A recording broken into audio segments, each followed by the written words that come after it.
بسم اللہ الرحمن الرحیم وقل رب زدنی علما۔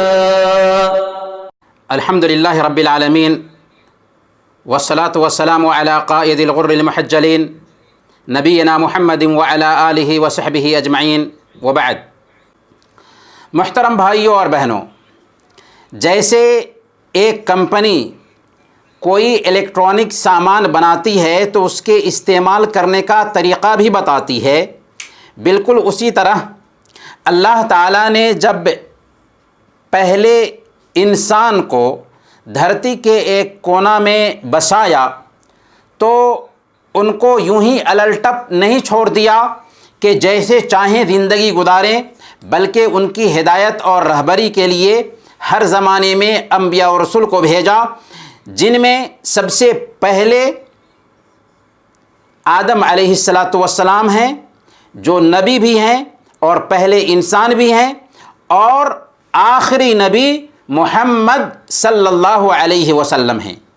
آپ صلی اللہ علیہ وسلم خاتم الانبیاء ہیں۔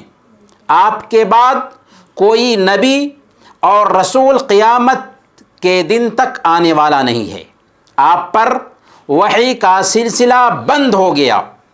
ہم مسلمانوں کا متفقہ اور اجماعی عقیدہ ہے کہ قیامت کے دن تک اب کسی پر وحی نہیں آ سکتی۔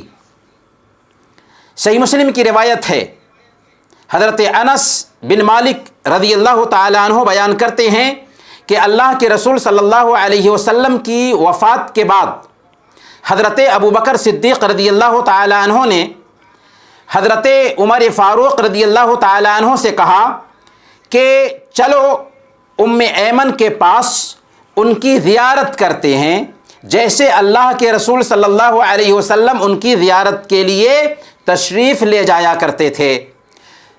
چنانچہ حضرت انس کہتے ہیں کہ ہم تینوں ان کے ہاں گئے۔ حضرت ام ایمن ہمیں دیکھ کر رونے لگیں۔ ان دونوں نے فرمایا، ما یبکی کے ما عند اللہ خیر لرسولہ صلی اللہ علیہ وسلم، تم کیوں رو رہی ہو؟ اللہ کے رسول صلی اللہ علیہ وسلم کے لیے اللہ کے پاس جو کچھ ہے وہ بہتر ہی ہے۔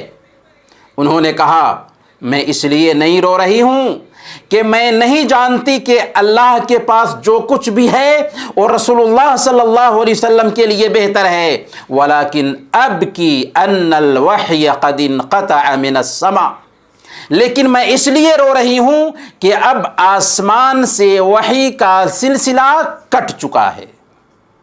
ان کی اس بات نے دونوں کو، یعنی حضرت ابوبکر اور حضرت عمر، دونوں کو رلا دیا اور دونوں رونے لگے۔